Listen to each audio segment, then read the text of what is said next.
برادران ملت اسلامیہ، السلام علیکم ورحمۃ اللہ وبرکاتہ۔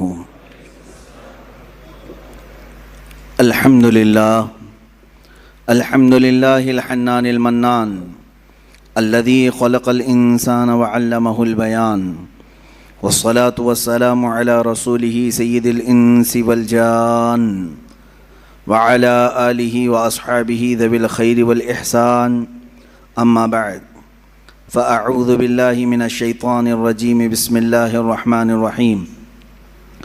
والذین آمنوا وہاجروا وجاہدوا فی سبیل اللہ والذین آووا ونصروا اولئک هم المؤمنون حقا لهم مغفرۃ ورزق کریم، صدق اللہ مولانا العظیم۔ بارگاہ رسالت معاب صلی اللہ تعالی علیہ وسلم میں درود پاک کا ہدیہ پیش کریں۔ اللہم صلی علی سیدنا و مولانا محمد معدن الجود والکرم وآلہ واصحابہ الکرام وابنہ الکریم وبارک وسلم صلاة دائمة سرمدا ابدا۔ عزیزان گرامی وقار، مجالس عشرہ محرم جو ہر سال منعقد ہوتی ہیں، ان کا ایک سب سے بڑا عظیم پیغام یہ ہوتا ہے، ان مجالس کا، ان محافل کا سب سے عظیم پیغام، ایک بہت بڑا میسیج سننے والوں کو یہ دیا جاتا ہے کہ حسین اعظم کو یاد کرو، رونے دھونے کے لیے نہیں بلکہ حق بولنے کے لیے۔ اس کا سب سے بڑا میسیج یہی ہے کہ ان کا کردار اس انداز سے قوم مسلم کو بتایا جائے کہ سید الشہداء امام عالی مقام امام حسین رضی اللہ تعالیٰ عنہ شہید ہونے کے باوجود بھی، قرآن کی آیات کے اعتبار سے بھی اور ہمارے آج معاشرے میں دیکھنے کے اعتبار سے بھی، ہمارے درمیان وہ زندہ پائے جاتے ہیں۔ اللہ کی راہ میں جو مارے جائیں انہیں مردہ نہ کہو، یہ تو آپ نے سنا ہے۔ تو اس پیغام کے تحت ہمیں بولنا وہی چاہیے کہ جس سے حوصلے جوان ہوں، مومنین کے حوصلے بڑھیں، کمزوری کی طرف نہ جائیں۔ آج میں گفتگو کرنا چاہوں گا، اور آج کی ہماری تقریر ان تمام مجاہدین اسلام کے نام جنہوں نے اپنے تن من دھن سب کی بازی لگائی صرف رضائے رب ذوالجلال کے لیے، اپنے خالق حقیقی کے قرب پانے کے لیے، جنہوں نے اپنا سب کچھ قربان کیا۔ انہی کے متعلق اقبال نے کیا خوب کہا، آئین جواں مرداں حق گوئی و بے باکی، اللہ کے شعروں کو آتی نہیں روباہی۔ وہ اللہ کے شعر ہیں جن کو لومڑی پن نہیں آتا، وہ 10 کے مجمع میں بھی وہی بولیں گے، 1000 کے مجمع میں بھی وہی بولیں گے۔ اللہ کے کچھ بندے ہیں جن کے متعلق قرآن بھی کہتا ہے، من المؤمنین، اللہ تعالیٰ فرماتا رجال صدقوا ما عاہدوا اللہ علیہ، کچھ لوگ ہیں ایسے جنہوں نے اللہ کے ساتھ کیا ہوا وعدہ پورا کر دکھایا۔ وہ کون ہے؟ جنہوں نے اپنی زندگی محبت مصطفیٰ صلی اللہ تعالیٰ علیہ وسلم کے لیے گزاری اور اپنے مولا کو راضی کرنے کے لیے گزارا۔ عزیزان گرامی، ایک بہت لمبی فہرست ہے، میں ان تمام مجاہدین کو سبقاً نہیں بتا پاؤں گا، اجمالاً ضرور عرض کروں گا۔ سب سے پہلے مجاہدین کے کردار میں جو سب سے سر فہرست نام آتا ہے وہ محمد الرسول اللہ صلی اللہ علیہ وسلم کا، اس لیے کہ جہاد زندگانی میں روح اگر کسی نے پھونکا ہے تو وہ میرے رسول پاک نے۔ صحابہ کے دلوں کے اندر قوت ایمانی پیدا کی ہے اور انہیں جوش و ولولہ اور جذبہ عطا کیا ہے، تو یہ رسول پاک کی نظروں کا اثر ہے۔ میرے آقا صلی اللہ تعالیٰ علیہ وسلم کی بارگاہ میں رہنے والے یہ وہ صحابہ، بظاہر اسباب ان کے پاس کچھ بھی نہیں تھے، مال و دولت کی شدت سے کمی تھی، بسا اوقات ایسا بھی ہوا ہے کہ ان کے پاس کھانے کے لیے کھجوریں تک نہیں رہ گئی ہیں، ایک کھجور ہے، اسی کھجور پر 10 لوگ گزارا کر رہے ہیں۔ ایسے حالات بھی آئے، رسول مختار صلی اللہ تعالیٰ علیہ وسلم کے ان صحابہ کو مجاہدین کی سب سے اعلیٰ فہرست میں ہم شامل کریں، شمار کیے جائیں، تو بالکل یہ کوئی بھی بعید از قیاس نہیں ہے اور نہ ہی مبالغہ آرائی ہے۔ صحابہ اکرام رضوان اللہ تعالیٰ علیہم اجمعین، جن کے ہر ادا کو آج قوم مسلم کو چاہیے کہ وہ آئیڈیل بنائے اور اپنی زندگی کا نمونہ حمل بنائے۔ حضور اکرم صلی اللہ تعالیٰ علیہ وسلم کے ان صحابہ کی جو تربیت ہوئی ہے، آپ تصور کر سکتے ہیں، سوچ سکتے ہیں کہ جو اپنے گھر بار چھوڑ آئے ہیں، جن کے پاس مالی اور معاشی اعتبار سے بہت زیادہ تنگ دستیاں ہیں، لیکن جب وہ جنگ میں اڑ جاتے تھے، اللہ اکبر، انہی کے متعلق کہا، یہی وہ صحابہ تھے جن کے متعلق اقبال یوں کہتا ہے، ٹل نہ سکتے تھے جنگ میں اگر اڑ جاتے تھے، پاؤں شیروں کے بھی میدان سے اکھڑ جاتے تھے۔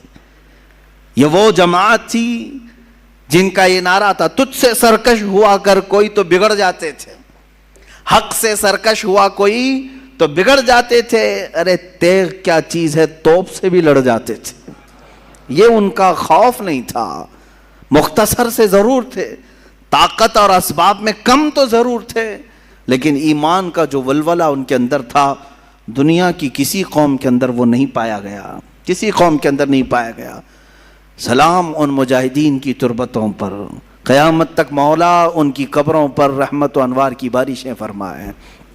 عزیزان گرامی، رسول مختار صلی اللہ تعالیٰ علیہ وسلم کی کیمیا اثر نظروں نے انہیں جس پائے کا بنایا تھا، سچ کہا شاعر نے، خود نہ تھے جو راہ پر اوروں کے ہادی بن گئے، کیا نظر تھی جس نے کہ مردوں کو مسیحا کر دیا، ایک عرب نے آدمی کا بول بالا کر دیا، خاک کے ذروں کو ہمدوش سریا کر دیا۔ یہ مصطفیٰ کریم صلی اللہ تعالیٰ علیہ وسلم کی کیمیا اثر نگاہ تھی کہ جو صحابہ اکرام رضوان اللہ تعالیٰ علیہ مجمعین کو بہت ساری خصوصیات کا حامل بنایا۔ وہ لوگ جو مدینے میں یا مکے میں پہلے چھوٹی چھوٹی باتوں پر لڑ جاتے تھے، 120 سال تک کے ان کی جنگیں ہوتی تھیں، بڑے ان کے اندر برائیاں پائی گئی ہیں، عرب کے معاشرے میں سنتے رہتے ہیں آپ تاریخ، لیکن وہ انقلاب کیسا تھا جس کو میرے آقا صلی اللہ علیہ وسلم نے انہی صحابہ کے درمیان پیش کیا، اور اس جماعت کو ایسا تیار کیا کہ ان کا مثل اور ان کا مثیل آج تک کوئی نظر نہیں آتا۔ صحابہ اکرام رضوان اللہ تعالیٰ علیہ مجمعین، ان میں جو مجاہدین صحابہ ہیں، ان میں سے مختصر چند صحابہ کی سیرت لیتے ہوئے ہم آگے بڑھتے ہیں۔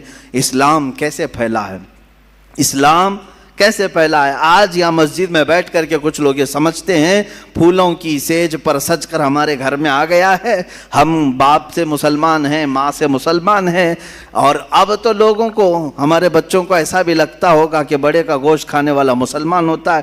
آسان کام تو ہے میرے عزیزو، اس اسلام کو ہم تک پہنچانے کے لیے جن مجاہدین نے اپنے مجاہدانہ کارنامے نمایاں انجام دیے، ان کی ایک بڑی لمبی فہرست ہے، طویل فہرست ہے۔ آج جو تم سکون کے ساتھ مسجدوں میں نمازیں ادا کر پاتے ہو، یا پھر تمہارے گھروں میں آج دین اسلام کی جو بہاریں ہیں، ان کے پیچھے قربانیوں کی ایک لمبی قطار ہے، قربانیوں کی ایک بہت لمبی فہرست ہے۔ رسول مختار صلی اللہ تعالیٰ علیہ وسلم کے وہ صحابہ جن کی زندگیوں کو دیکھے مشقتوں کا سامنا، مصیبتوں کا سامنا جو کرنا پڑا، یہ کربلا کے بیانات میں ہونا ضرور چاہیے، جہاں ہم حسین اعظم کے مجاہدانہ کردار کو بیان کرتے ہیں، ساتھ ہی رسول پاک کے دیگر جانثار صحابہ کی جہاد کو بھی ہم بیان کرتے ہیں، ان کے مجاہدانہ کردار کو بھی ہم بیان کرتے ہیں۔ اس کی وجہ یہ ہے کہ میرے عزیزو، صحابہ اکرام اور اہل بیت ہمارے لیے دونوں ہی عظمت کے حامل ہیں، اور ان دونوں کے ساتھ ہی ہم جنت کے طلبگار ہیں۔ میرے آقا صلی اللہ تعالیٰ علیہ وسلم کے یہ چند صحابہ جن کے کردار کے متعلق میں عرض کر رہا ہوں، اے نوجوانوں، وہ معاشرہ کیسا تھا جس میں باپ اور بیٹا اس بات پر لڑ رہے ہیں کہ کل بدر میں مجھے جانا ہے کہ تم کو جانا ہے۔ کوئی کھیل کے گراؤنڈ میں نہیں جا رہے تھے، بدر کے میدان میں، مدینے سے 160 کلومیٹر کی دوری ہے، باپ اور بیٹا رات کے وقت گھر میں لڑائی کر رہے ہیں اس بارے میں۔ بیٹا کہتا ہے نہیں میں رسول پاک کے ساتھ جاؤں گا، باپ کہتا ہے نہیں میری عمر زیادہ ہے، میں رسول پاک کے ساتھ جاؤں گا۔ بیٹا کہتا ہے آپ بوڑھے ہو چکے ہیں، جوانوں کی وہاں ضرورت ہے۔ ان دونوں کی تکرار ہوتی رہی، یہاں تک کہ دونوں نے قرآن اندازی کی،